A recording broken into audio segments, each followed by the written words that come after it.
Essay 5.7 Second Derivatives. In this course section of the IB Math AA curriculum, we will discuss the second derivatives. So we have been differentiating a function to find the derivative, and also we integrate the derivative to find its original function. So with this section, we're going to talk about what happens when you differentiate the derivative once again. So when we differentiate a function, to find the derivative, we can also differentiate this derivative again and call it second derivative. And with the second derivative, we can use the notation such as this to identify the second derivative. So this also has a meaning too. If the derivatives can tell you the slope of gradient or the rate of change of the curve at a point, then the second derivative tells you the speed of the change of the gradient. So let's first practice how to find the second derivative from the original function.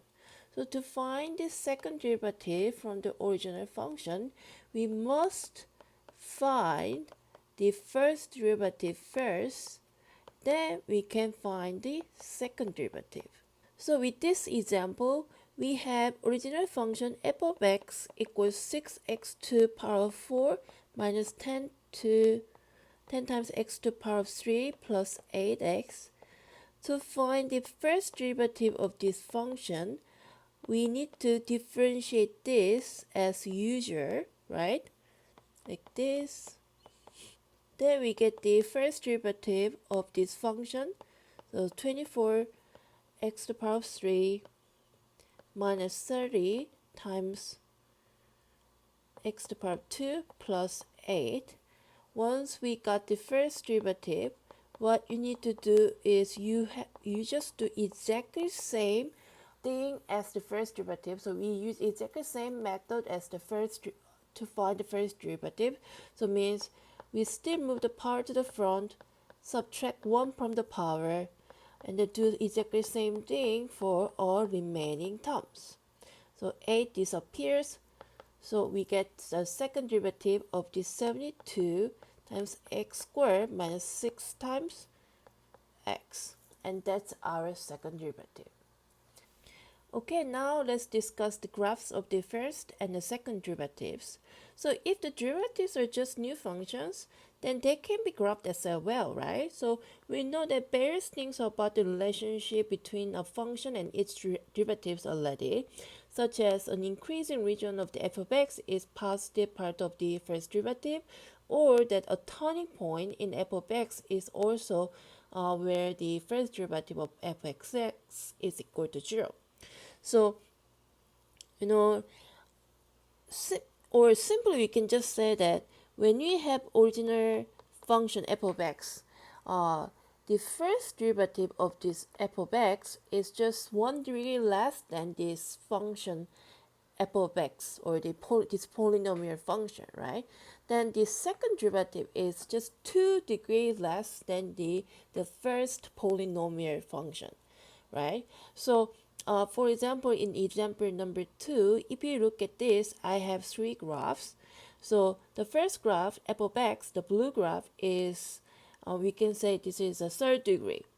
Then the first derivative is 1 degree less, that means this is a second degree function. And the last one, the second derivative function, is 2 degrees less than the first original function, so it's going to be just 1 degree, or the linear line, right? So let's talk about the relationship between these 3 functions, or we can say the function and its first and second derivatives. So when you look at these points, first point is x1. Okay, so let's talk about x1, point x1 first. So when you look at point x1, you can see that with the original function, it was actually a maximum point, right? So in f of x, it was maximum point. Then when you look at the first derivative, it became the roots.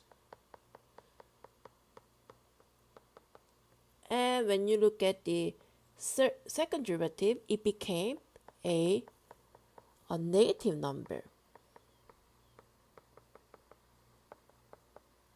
Then when you look at the x2, you can see that with the f of x, it was just inflection point, right? It's the point where the graph is actually turning.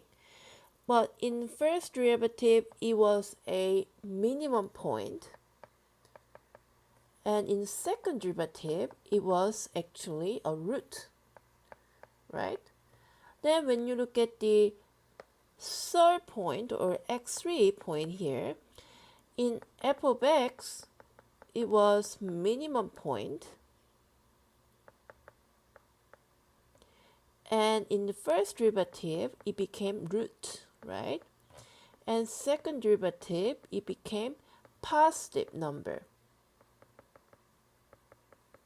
So remember this trend, right? So when it was maximum in the original function, it becomes the root in the first derivative and becomes the negative number in the second derivative. And if it was inflection in the original function, it becomes the first minimum point in the first derivative and the root in the second derivative. When it was a minimum point in the original function, it becomes the root in the first derivative and positive number in the second derivative.